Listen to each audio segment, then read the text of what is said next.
The massive alien ship appeared in Earth's orbit without warning. It was sleek and silver, stretching nearly 2 miles long. World leaders scrambled to respond. After 3 days of global panic, the aliens finally sent a message. They called themselves the Zarkovians and wanted to meet with Earth's representatives. Commander John Miller stood tall on the deck of the U.S. Lincoln, watching the small alien shuttle descend from the sky. As the head of the Navy's First Contact Division, he had trained for this moment his entire career. Beside him, diplomat Susan Carter adjusted her suit jacket nervously. "Remember," she whispered, "no sudden movements. We represent all of humanity today." John nodded. "Let's hope they're friendly." The shuttle landed with barely a sound. The door slid open, revealing 3 tall, blue-skinned aliens. They had 4 arms each and wore gleaming armor that seemed to shift colors in the sunlight. The one in front wore an elaborate helmet with sharp edges. John stepped forward. "Welcome to Earth. I am Commander John Miller of the United States Navy, and this is Susan Carter, our diplomatic representative." The lead alien removed his helmet, revealing large purple eyes and a mouth full of small, sharp teeth. "I am High Marshal Vrexthor of the Zarkovian Empire. We have traveled far to meet your species." Susan smiled warmly. "We are honored by your visit. We hope this will be the beginning of a peaceful relationship between our worlds." Vrexthor's mouth twisted in what might have been a smile. "Show me your weapons." John blinked, caught off guard. "Excuse me?" "Your weapons," Vrexthor repeated. "I wish to see the best military technology Earth has to offer." Susan stepped in smoothly. "Perhaps we could discuss cultural exchange first, or trade opportunities." The alien's purple eyes narrowed. "We did not travel 20 light years for pleasantries. Show me your weapons, or I will assume you are hiding your true capabilities." After a tense discussion with world leaders, John arranged a military demonstration. Fighter jets roared overhead. Tanks rolled across the field. Soldiers demonstrated rifle drills with precision. Throughout it all, the aliens watched with growing smirks on their faces.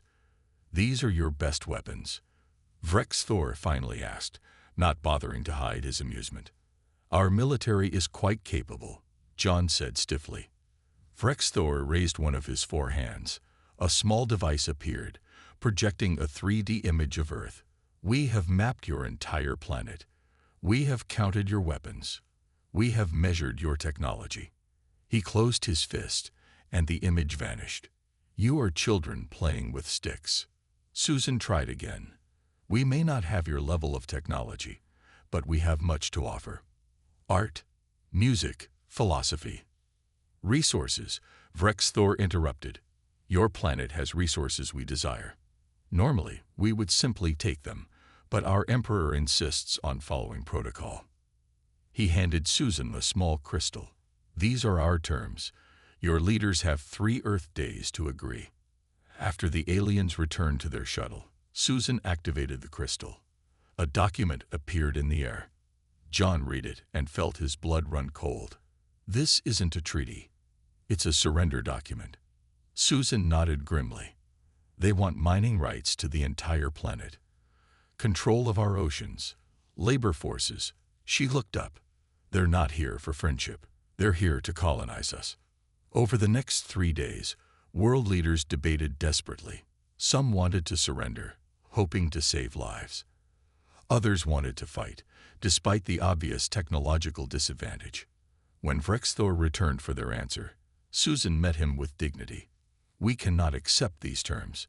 We propose a more equitable arrangement that would benefit both our peoples." The alien didn't even look at the counter-proposal. He laughed, a harsh sound like breaking glass. "Equitable? You misunderstand your position. You are not our equals." He turned to John. "Your weapons are primitive. Your tactics are outdated. Your technology is barely past the Stone Age compared to ours." "We will defend ourselves," John said firmly. "With what?" Vrexthor asked, genuinely curious. "Projectile weapons, nuclear devices. We have faced and conquered species far more advanced than yours." As the alien walked away, John clenched his fists. These Zarkovians had made a critical mistake. They had judged humanity solely by its technology, and in doing so, they had completely underestimated their enemy. 3 days after the Zarkovians delivered their ultimatum, their massive ships appeared in the skies above every major city on Earth. John Miller watched from the hastily established Emergency Defense Coalition headquarters beneath the Rocky Mountains as screens showed the invasion beginning. "They didn't even wait for our final answer," Susan Carter said, her voice tight with anger. "They never planned to," John replied. "The meeting was just a formality." Around them, military leaders from a dozen countries worked frantically. Old rivalries were forgotten in the face of this new threat. For the first time in history, all of humanity stood united against a common enemy. Catherine Walsh, a military strategist known for her unconventional thinking, spread a map across the central table. "Conventional warfare is suicide," she said bluntly. "Their energy weapons can cut through our tanks like butter. Their shields deflect our missiles. We need a different approach." "What do you suggest?" asked the Chinese general beside her. Catherine pointed to various locations. "Guerrilla tactics, hit and run. We use Earth itself as a weapon. They may have better technology, but they don't know our planet." As they talked, a young engineer named Paul Martinez rushed into the room, his eyes wide with excitement. "Commander Miller, we got something from the crashed alien scout ship." The day before, a Zarkovian scout ship had crashed in the Arizona desert. The military had recovered it before the aliens could. "Show me," John ordered. Paul led them to a hangar where the damaged alien craft sat surrounded by scientists and engineers. "Their technology is advanced, but not incomprehensible," Paul explained. "We've already figured out how some of their weapons work. And better yet, we can modify our own weapons using their principles." John looked at the disassembled alien gun on the workbench. "How quickly can you reproduce this?" "Not reproduce," Paul corrected with a grin. "Improve. Their weapons are designed for their four-armed bodies. We're making versions that work better for humans. Give me a week, and I'll have prototypes." "We might not have a week," Susan said grimly. She was right. By nightfall, the Zarkovians had established bases in strategic locations worldwide. Their troops, tall blue soldiers in powered armor, moved with frightening efficiency. Regular army units that stood against them were quickly decimated. But then something unexpected happened. In Seattle, a small team of Army Rangers managed to ambush a Zarkovian patrol using nothing but modified hunting rifles and homemade explosives. In Mumbai, police officers lured alien soldiers into narrow streets where their advanced weapons were less effective in close quarters. These were small victories, but they proved Catherine's point. The aliens could be fought. A week later, a special forces team led by Captain Eric Johnson did the impossible. Using information from Catherine's strategy team and weapons modified by Paul's engineering group, they captured an intact enemy scout ship with its crew. The alien prisoners were brought to the EDC headquarters. Scientists Lisa Brown and Greg Peterson were already waiting with equipment to study the captives and their technology. "These are not just soldiers," Lisa reported after her initial examination. "They're partly cybernetic. Their armor connects directly to their nervous systems." "Can we use that against them?" John asked. Greg nodded slowly. "Maybe. Their systems are vulnerable to electromagnetic pulses, and their ship's computer architecture is actually simpler than ours in some ways. They've relied on brute computing power rather than elegant programming." As they talked, reports came in from around the world. The Zarkovians were facing unexpected resistance everywhere. Their orderly conquest was becoming a messy, drawn-out fight. In the command center, Catherine updated her strategy maps. "They expected us to fight conventionally, army against army. They didn't prepare for millions of humans using whatever they have at hand." John looked at the reports of resistance springing up worldwide. The aliens had ships that could cross galaxies and weapons that could level cities, but they had never faced humans before. And humans, as history had shown countless times, were at their most dangerous when cornered. "Get me a secure line to all resistance cells," he ordered. "It's time we show these aliens what primitive really means." 2 months into the invasion, the Zarkovians controlled the skies in major cities, but little else. Their massive ships hung over urban centers like metal clouds. Their bases were fortresses of alien technology. Yet each day, they faced 100 small defeats across the planet. Navy SEAL William Rodriguez crouched in the dense Amazon rainforest, watching an alien supply convoy through binoculars. His 12-person team was a mix of special forces from 5 countries. They wore patchwork armor made from captured alien materials. "Their guard pattern is the same as yesterday," William whispered. "They never adapt." His second-in-command, a Brazilian jungle warfare expert, nodded. "They rely too much on their sensors. They don't trust their eyes and ears." William smiled grimly. "Let's make them regret that." They had buried simple EMP devices along the road, technology developed from studying captured alien equipment. When triggered, the devices would temporarily disable the convoy's shields and communications. The attack was over in minutes. The aliens, suddenly without their technological advantages, fell quickly to the human fighters. William's team captured the supplies, weapons, food, and most importantly, data chips. Similar scenes played out worldwide. In the mountains of Afghanistan, local fighters used their knowledge of ancient cave systems to ambush alien patrols. In the frozen Canadian wilderness, hunters tracked and eliminated Jarkovian scouts.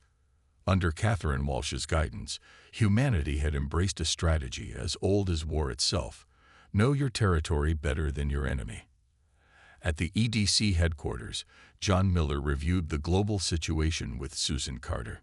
"We're bleeding them with 1,000 cuts," John said. "But they still have orbital superiority." Susan pointed to a report from Paul Martinez's engineering team. "Not for long. Paul has adapted their own shield technology.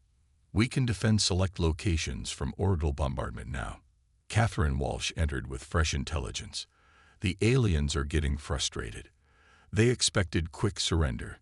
Now they're facing a war they don't know how to fight." On the main screen, they watched intercepted footage from inside a Jarkovian command ship. High Marshal Vrexthor was shouting at his officers. "How are these primitives evading our sensors? How are they adapting our technology? Find their central command and destroy it." Vrexthor smashed a console with one of his 4 arms. Catherine smiled coldly. "That's their weakness.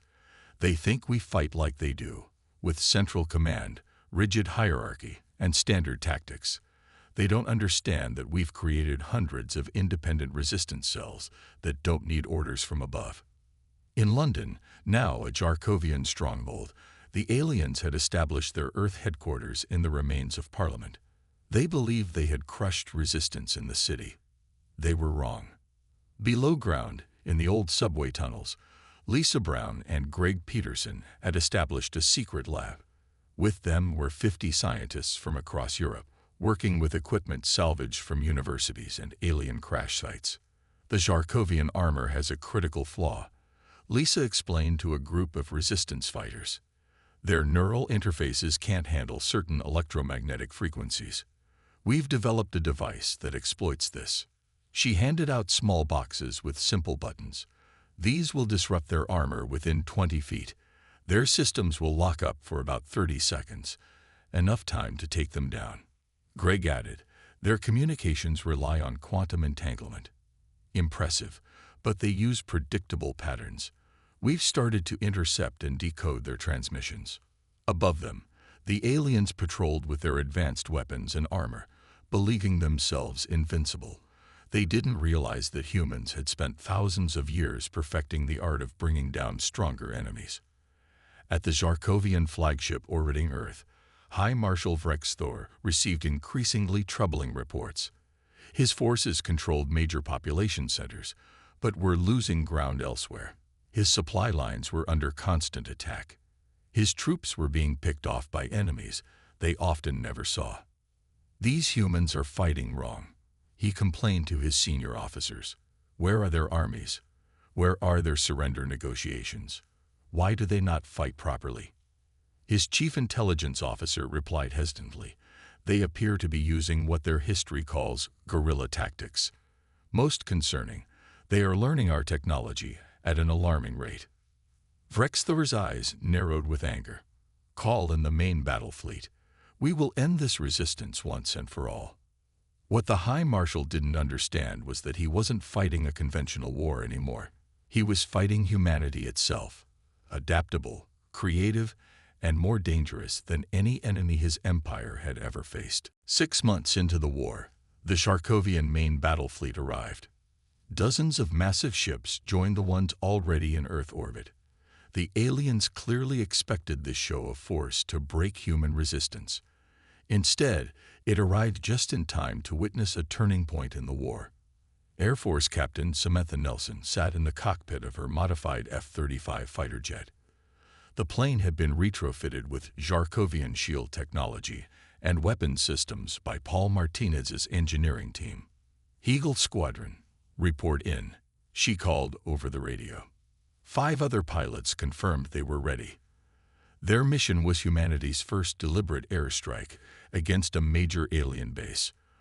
Until now, humans had only managed defensive actions and small hit-and-run attacks. "Remember, their sensors are calibrated for their own ships," Samantha reminded her team. "Our hybrid tech should confuse them long enough for us to get close." The 6 jets screamed across the sky toward the Sharkovian base in what was once downtown Chicago. The aliens had converted the Willis Tower into their regional headquarters. Alien defense systems activated too late. By the time they detected the approaching jets, Samantha's squadron was already firing. The modified human missiles punched through the base's shields, something that should have been impossible according to Sharkovian military doctrine. "Direct hits," Samantha shouted as explosions bloomed across the alien structure. "Second run, targeting their communication array." The squadron banked sharply and came around for another attack. This time, the aliens were ready with defensive fire, but the human pilots were more agile, more creative in their evasive maneuvers. 3 jets were hit, but Samantha and 2 others completed their bombing run. The mission was a success. For the first time, a major Sharkovian installation had been severely damaged by human forces. At the same time, thousands of miles away, computer specialist Kevin Andrews was leading a different kind of attack. Holed up in a basement in Singapore with a team of hackers, he had been working for months to understand Sharkovian computer systems. "They're advanced, but they think linearly," Kevin explained to his team. "Their AI systems have never faced human creativity." On his screen was the code for a virus they had developed. It was surprisingly simple, almost crude by human standards, but designed specifically to target weaknesses in alien systems. "Uploading now," Kevin said, connecting to a captured Sharkovian communication relay. "If this works, it should spread through their network and disrupt communications across their entire Earth fleet." The virus worked better than they had hoped. Within hours, Sharkovian ships were experiencing cascading system failures. Their communication networks became unreliable. Their targeting systems gave false readings. Their perfectly coordinated military machine began to fall into disarray. At the EDC headquarters, John Miller and Catherine Walsh watched the unfolding chaos with grim satisfaction. "They're starting to understand," Catherine said. "Look at how they're adapting their formations." John nodded, "But they're still thinking like Sharkovians. They're making their shields stronger, their weapons more powerful. They're not addressing their real weakness." "Which is?" "Imagination," John said simply. "They can't conceive of solutions that don't involve brute force or technological superiority." On his flagship, High Marshal Vrexthor was furious. His officers cowered as he raged around the command center. "How did they penetrate our shields? How did they corrupt our networks? These are primitive beings. They were using combustion engines when we had already colonized a dozen star systems." His intelligence officer cleared his throat nervously. "Sir, we've analyzed their adaptations of our technology. They're not just copying it. They're improving it in ways we never considered. They're combining their primitive systems with our advanced ones to create hybrid technologies that our defenses aren't designed to counter. Vrexthor stared in disbelief. That's impossible. Their minds cannot grasp our science. Evidence suggests otherwise, sir, and their decentralized command structure makes them resilient. We destroy one resistance cell, and 3 more appear. For the first time, doubt crept into Vrexthor's mind. He had conquered 17 species across the galaxy, and none had given him this much trouble. These humans were supposed to be easy prey. Instead, they were proving to be the most dangerous enemy the Jarkovian Empire had ever faced. Send word to the homeworld, he ordered. Request additional reinforcements. We will crush these humans with overwhelming force. But as he gave the order, he failed to notice something crucial. Humanity wasn't just resisting anymore. They were starting to win. 9 months into the war, humanity achieved what had seemed impossible just months earlier. They took the fight to space. In a secret facility beneath the Movav Desert, engineers had been working day and night to retrofit captured alien vessels. Commander John Miller walked along a row of 5 ships. They looked strange. Jarkovian hulls covered with human modifications. Parts of Earth satellites and space stations had been attached to alien technology. They weren't pretty, but they were ready to fly. Our junkyard fleet, John said with pride. The Jarkovians will laugh when they see them. Let them laugh, responded Carol Wright, the engineer who had developed the revolutionary propulsion system that powered the ships. These vessels combined the best of both worlds, their energy efficiency with our adaptability. The original alien pilots had used neural links to control their ships. Carol's team had replaced these with modified flight systems that humans could operate. They had also added weapons that combined Jarkovian energy technology with human delivery systems. Are our pilots ready? John asked. Carol nodded. They'd been training in simulators for months. Samantha Nelson will lead the first squadron. 2 days later, the first human space fleet launched under cover of darkness. Their mission was to attack the Jarkovian orbital platforms that coordinated the alien ground forces. In her cockpit, Samantha felt the strange vibration of the hybrid engines. Stay in formation, she told her pilots. Remember, we look like damaged Jarkovian scout ships on their sensors. They won't realize what we are until we're close enough to strike. The plan worked perfectly. The Jarkovian orbital stations allowed the approaching ships to come near, believing them to be returning scouts. By the time they realized their mistake, Samantha's squadron was already firing. The human-modified weapons tore through alien shields that had been calibrated to stop pure Jarkovian technology. 3 orbital platforms exploded in silent bursts of light and debris. We've been spotted, Samantha called. Execute evasive pattern Delta. The human ships broke formation, moving in ways that confused the alien targeting systems. Jarkovian vessels were designed for power and speed, not agility. The retrofitted human ships darted between enemy fire, attacking from unexpected angles. On his flagship, High Marshal Vrexthor watched in disbelief as the primitive humans not only attacked in space but succeeded in destroying orbital platforms. What are those ships? He demanded. They move like no vessel I've ever seen. His tactical officers struggled to explain. They appear to be our own scout ships, but modified. Their movement patterns are erratic. Our targeting systems cannot predict their trajectories. Vrexthor slammed his fist on the console. Impossible. Humans cannot operate in space. They cannot pilot our vessels. But the evidence was right before his eyes. Not only were humans operating in space, but they were winning. Meanwhile, on the far side of the moon, Special Forces Captain Eric Johnson led a daring raid against a small Jarkovian outpost. His team wore spacesuits cobbled together from both human and alien technology. They moved silently across the lunar surface, using the moon's low gravity to their advantage. The aliens never saw them coming. Eric's team breached the outpost, neutralized the small guard force, and captured something far more valuable than the outpost itself, a fully functional Jarkovian battlecruiser. Control, this is Moonbase, Eric reported over secure channels. Package secured. Bringing it home. The captured battlecruiser would provide humanity with even more advanced technology to adapt and use against the invaders.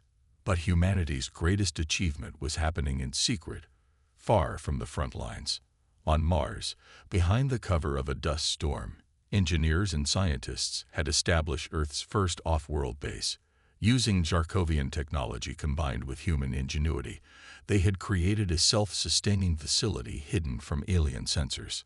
Susan Carter stood in the Martian base's control room, looking at the swirling dust outside.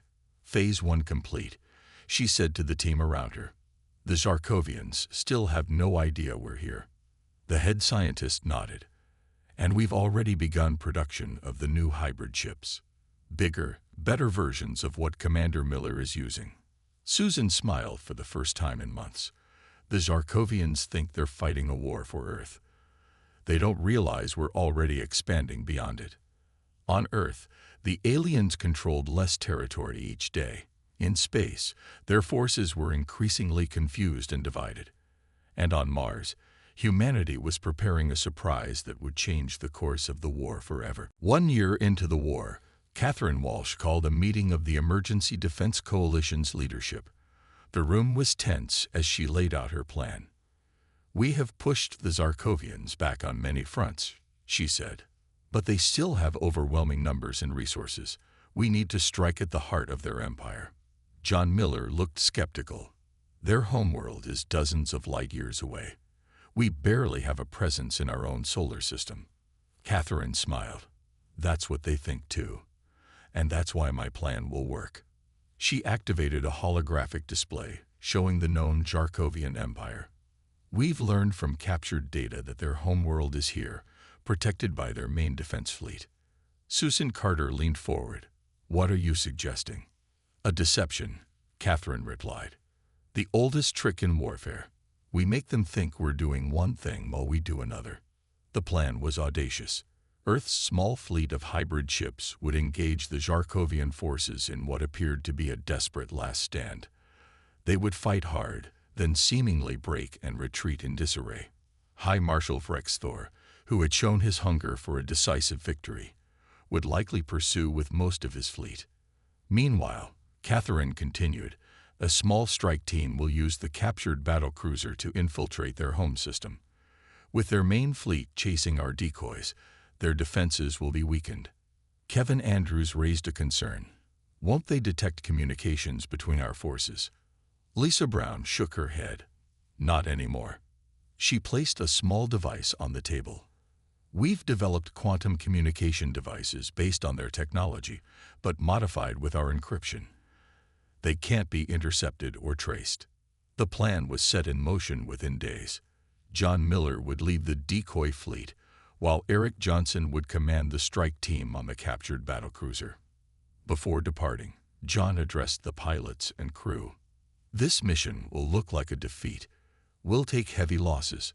The Jarkovians will believe they've broken us. That's exactly what we want them to think. The space battle that followed was brutal. Human ships fought bravely against superior Jarkovian forces. They inflicted heavy damage, then began to break formation, appearing to flee in panic. On his flagship, High Marshal Thor watched with satisfaction. Finally, they've reached their breaking point. He turned to his command staff. Pursue and destroy them. Leave no survivors. The massive Jarkovian fleet moved after the retreating human ships, leaving their home system with minimal defenses, exactly as Catherine had predicted. Meanwhile, the captured battlecruiser, now named Trojan Horse by Eric's team, approached the Jarkovian homeworld. Thanks to valid identification codes taken from the ship's original systems, they passed through the reduced security perimeter without challenge. We're in, Eric reported through the quantum communicator. Proceeding to Phase 2. The battlecruiser docked at a space station orbiting the Jarkovian capital planet. Eric's team, disguised in modified alien armor, moved quickly through the station. Their objective was the central defense grid that protected the entire system. "Remember," Eric told his team, "we only have 48 hours before Vrexthor realizes he's been tricked." Deep within the station, they found the main control center. The few Jarkovian technicians were quickly subdued. Lissa Brown's team of scientists began working on the alien computers. "Their security is impressive," Lisa muttered as her fingers flew over the adapted interface. But they never considered that someone might use their own technology against them. After hours of tense work, she looked up with a smile. "I'm in. Their entire defense network is now under our control." Eric sent the confirmation signal through the quantum communicator. "Phase 2 complete. The front door is open." Light years away, John Miller received the message while his fleet continued their apparent retreat, drawing the Jarkovian forces further from their home. "All ships, prepare to execute turnabout maneuver on my mark," he ordered. "Let's show these aliens what a real counterattack looks like." The human fleet suddenly stopped retreating. The ships turned as one and accelerated straight toward the surprised Jarkovian fleet. At the same time, from hidden positions throughout the solar system, dozens of new hybrid ships appeared. The vessels that had been built in secret on Mars. High Marshal Vrexthor stared at his tactical display in shock. Impossible. Where did these ships come from? Why are they attacking instead of fleeing? His tactical officer's voice was strained. "Sir, we're receiving reports from the homeworld. Our defense grid has been compromised. We've been outmaneuvered." For the first time in his military career, Vrexthor felt fear. These humans had weaponized his own overconfidence against him. The final battle for the Jarkovian homeworld began with a stunning display of human adaptability. Earth's fleet, now reinforced with the ships from Mars, attacked from multiple vectors simultaneously. The aliens had always fought in rigid formations. Humans attacked from all directions, changing tactics constantly. William Rodriguez led the ground assault team. They landed on the outskirts of the Jarkovian capital city in small, fast ships that evaded the remaining defense systems. "Remember, their society is as rigid as their military," William told his soldiers. "They expect frontal assaults from uniformed enemies. We won't give them what they expect." His team split into dozens of small units, each with different objectives. Some targeted power stations. Others disrupted transportation hubs. Many focused on communication centers. They moved like shadows through the alien city, using tactics developed by guerrilla fighters throughout human history. In the skies above, Samantha Nelson led her pilots in an air campaign unlike anything the Jarkovians had ever faced. Her fighters darted between buildings, used cloud cover, and employed maneuvers that Jarkovian pilots considered too risky to attempt. "They fly like they have a death wish," a Jarkovian air commander complained. "No," his subordinate corrected. "They fly like they believe they will succeed." Meanwhile, High Marshal Vrexthor was racing back to defend his homeworld. His fleet, once mighty and undefeated, was now scattered and damaged. The human deception had worked perfectly. He had committed most of his forces to chasing what he thought was a broken enemy, only to find himself outmaneuvered. How could this happen? He demanded of his officers. How could primitives defeat the greatest empire in the galaxy? None had an answer that satisfied him. On the Jarkovian homeworld, something unexpected was happening. The lowercase citizens, long oppressed by the warrior elite, watched in awe as humans fought with creativity and determination. Many had been told that humans were savage creatures barely worth conquering. Now they saw it differently. Susan Carter, who had joined the mission as a diplomatic representative, noticed this shift. While the military teams engaged Jarkovian forces, she made contact with leaders of the oppressed castes. "Your rulers told you we are primitive," she told them. "Is that what you see now?" A Jarkovian elder, his skin a paler blue than the warriors, shook his head. "We see beings who adapt, who think differently. Our empire has conquered through force for 10,000 years.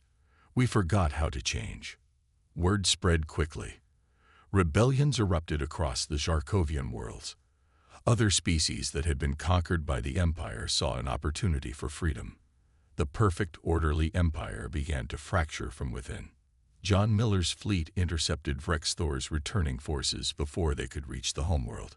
The battle was fierce but brief. Human hybrid ships, though fewer in number, outmaneuvered the larger alien vessels. They attacked in patterns no Zarkovian tactical computer could predict because they weren't following any programmed strategy. They were improvising. Vrex Thor's flagship was finally disabled by a bold maneuver from John's command ship. The human vessel took heavy damage to slip past the alien shields, then launched a targeted strike at the flagship's propulsion system. Marines boarded the crippled Zarkovian vessel. They fought their way to the command center where they found High Marshal Vrex Thor. "Surrender," John Miller told the alien commander. "Your homeworld is under our control. Your empire is falling." Vrex Thor looked at the human with new understanding. "You never fought by the rules of war," he said. "No," John agreed. "We fought to win." Within days, the Zarkovian Empire officially surrendered. Susan Carter led the negotiation team. The terms were not what many humans expected. There was no revenge, no conquest, no empire building.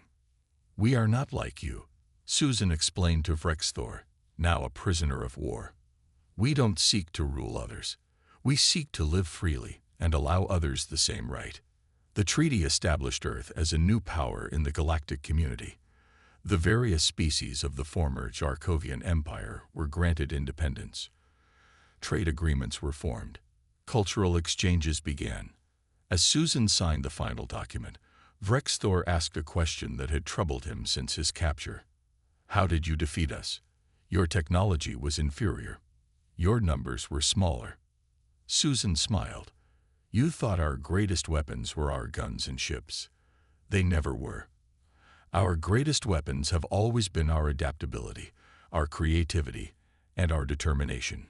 You called us primitive because we didn't fight like you. That was your mistake." Vrex Thor nodded slowly. "A mistake the Zarkovian Empire will never make again."